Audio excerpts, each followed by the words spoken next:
De los aviones más temprano y está en línea Marcelo Beleli, que es de la Coordinación Nacional de ANAC. Vamos a darle los buenos días. Marcelo, buen día, gracias por atendernos. ¿Cómo estás? Buen día, gusto de la llamada y bueno, gracias por darnos el espacio. Buen día. Bueno, contaros un poquito, bueno, se acató la conciliación obligatoria dictada por el gobierno, o sea, solicitada por el gobierno nacional, y se suspendió el paro en los aeropuertos. Esto implica de que obviamente va a haber normalidad. ¿Hasta cuándo, Marcelo?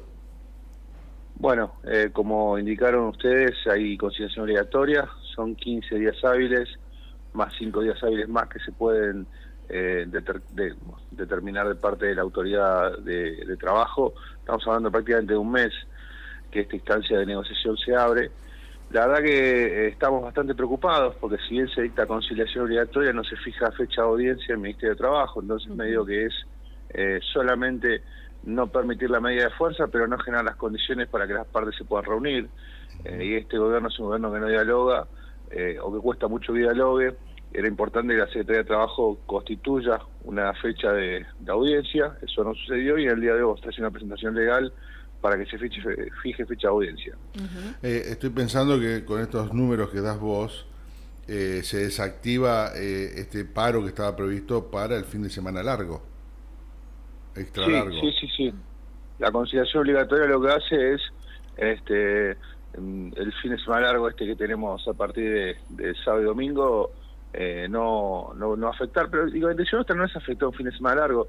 Yo quiero explicar, esta medida tiene 45 días que se está trabajando, se pospuso, un aumento que estaba liquidado se mandó a retirar por orden de Sturzenegger, entonces nosotros no es que queríamos caer en un fin de semana largo para complicar a los usuarios. La realidad es que estuvimos 45 días tratando de extraer el conflicto y hubo una obturación permanente de parte de Federico Sturzenegger para que ese conflicto se pueda resolver. Ayer leía que el gobierno nacional le puso tope a las paritarias y que no iba a avalar, digamos, el área de trabajo, acuerdos superiores al 2%. ¿Cómo toman esto ustedes? Bueno, básicamente lo que me parece que ustedes son trabajadores también, saben que la inflación está por encima del 2%. Entonces lo primero que se me ocurre pensar a mí es esos recursos que no van a los trabajadores, a las manos de quién van.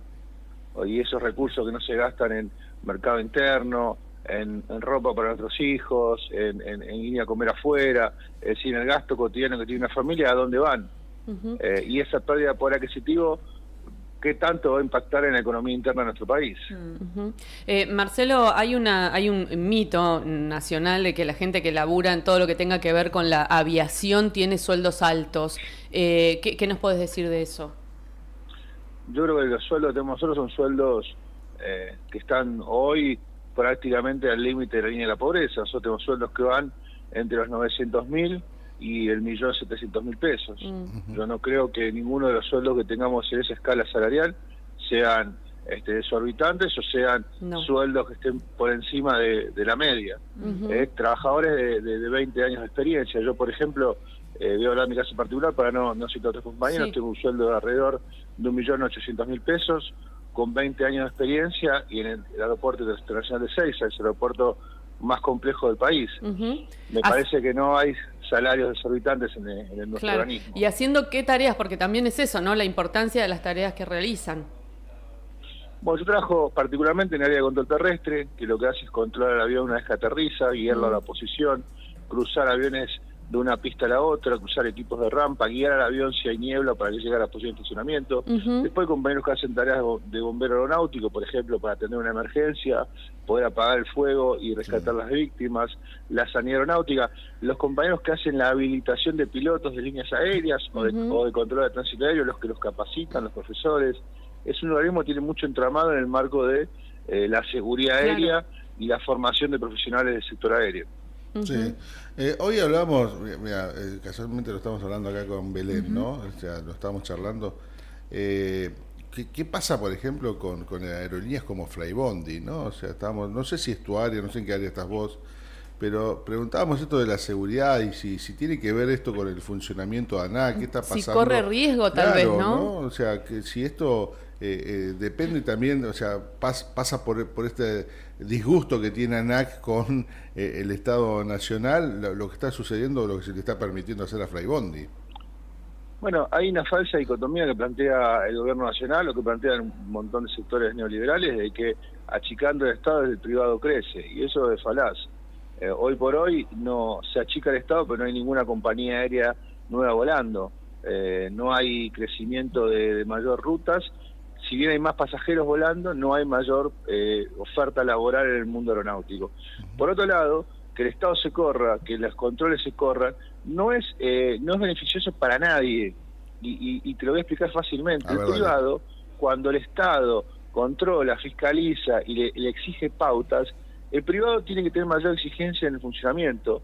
Y el privado no le sienta mal, porque acá un error es pérdida de vidas. Entonces, que el Estado tenga capacidad de injerencia y ordenamiento en el sector aéreo, al privado, en líneas generales, no le molesta, porque le genera las condiciones para garantizar que su trabajo se haga de mejor manera. No solamente las compañías aéreas, sino los explotadores aéreos como Aeropuertos Argentina 2000, claro, y un montón de sectores que si uno lo controla y le exige determinados estándares de laburo, los tipos se encuadran y laburan, no hay un impedimento, porque nosotros estamos trabajando entre las pautas que se exigen para que el transporte sea seguro. Entonces, Flybondi es el caballito de batalla de una estrategia política en el marco del sector aéreo.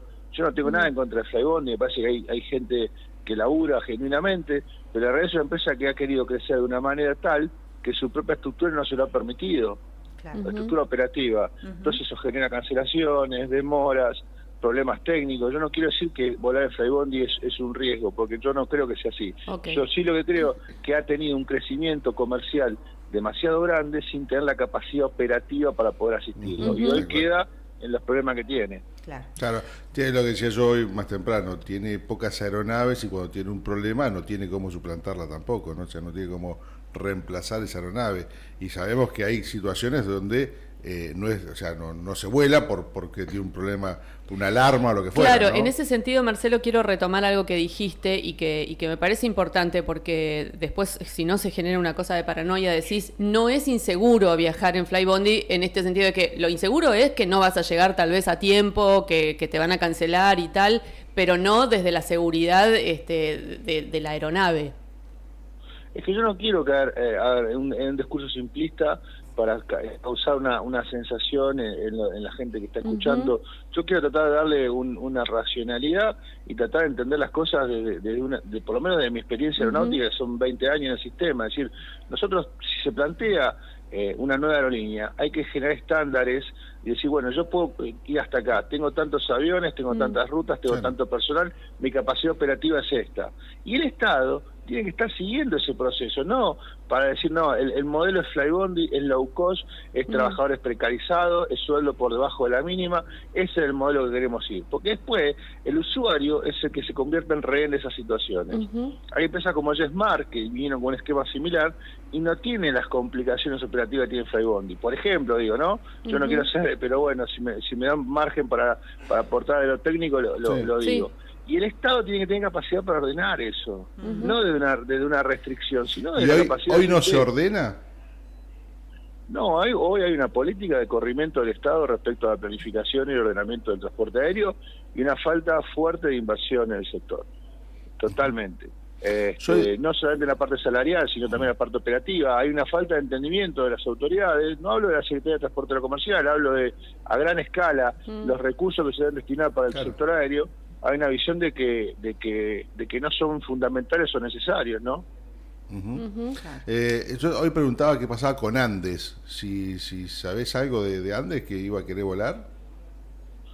Andes estaba queriendo volar de vuelta, pero bueno, tuvo serias complicaciones operativas en la época de Dietrich.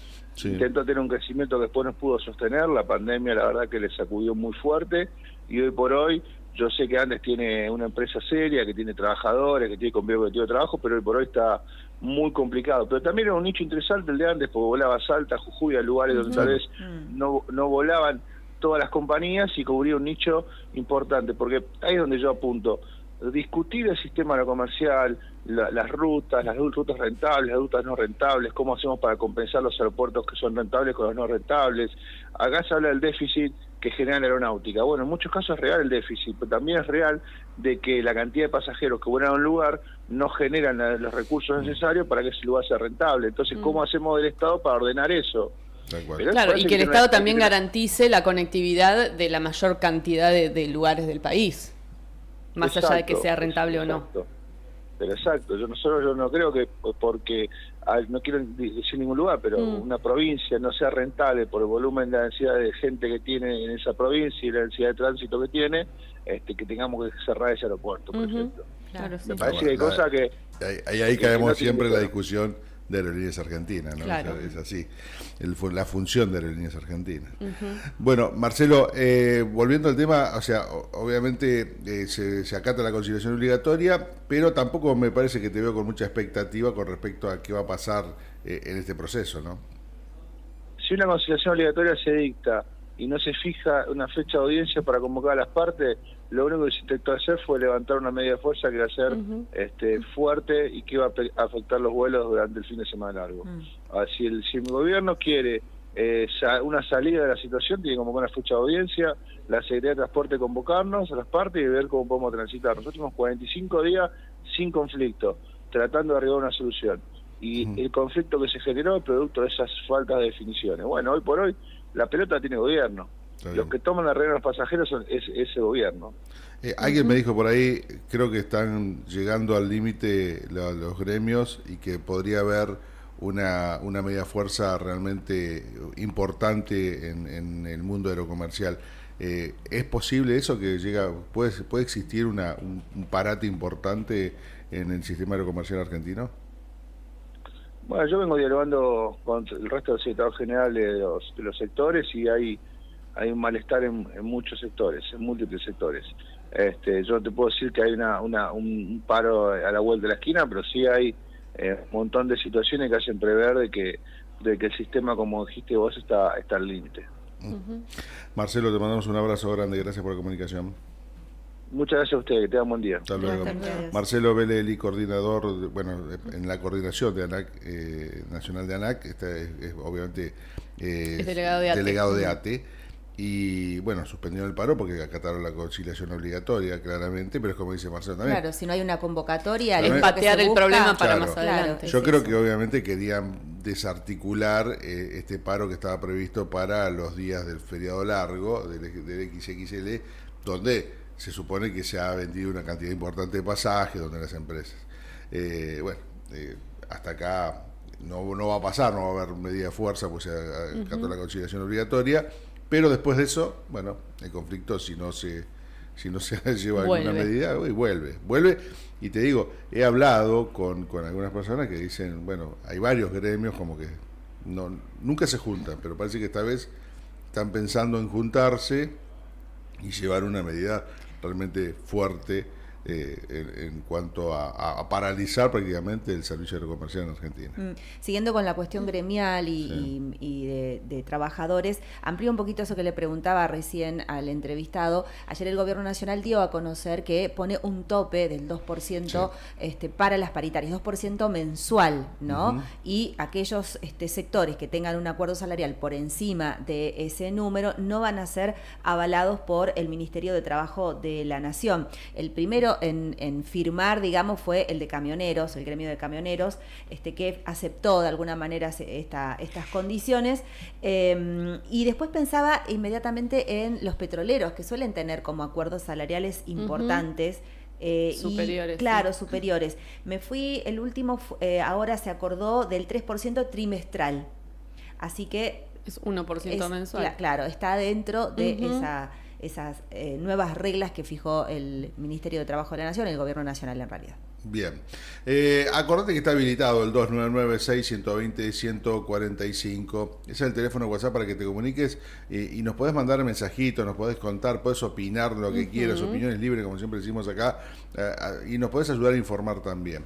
Y quería con esto también volver al tema de ANAC, cuando hablaba de la situación de Flybondi y estas empresas que no logran tener la inversión necesaria para que se prolongue en el tiempo que funcione como corresponde la aerolínea. Y Flybondi desde el minuto cero arrancó bien, pero después empezó a tener un problema tras otro. Y si bien, como dice Marcelo, se lleva adelante las inspecciones necesarias para que el avión vuele en las condiciones que tiene que volar, y realmente a veces a uno le llama la atención, ¿no? lo que pasa. Y en Argentina tenemos una muy mala experiencia con el tema aviones, que fue el APA. Claro. Que se volaban con las alertas encendidas, hasta que un día, bueno, pasó lo que pasó. Claro, ¿no? es que es un poco el riesgo y el susto que tiene la gente que utiliza Flybondi, que tal vez es gente que no tiene la posibilidad económica de comprar un pasaje en otra aerolínea más cara, que la única manera que tienen es de hacerlo en Flybondi, y si no tenés el apuro o la fecha límite de llegar y podés correr el riesgo de que te reprogramen, no pasa nada. Pero sí este temor de que haya algún problema técnico. De hecho, hace poco hubo un avión que ya estaba embarcado y lo tuvieron que bajar por cuestiones técnicas, claro. Y asusta eso. Entonces, bueno, tener en cuenta eso. La empresa tiene muy mala fama en cuanto al cumplimiento de los horarios y fechas, pero por lo menos desde adentro lo que nos dicen es que no corre riesgo de que haya algún accidente como el que estás comentando. Bueno.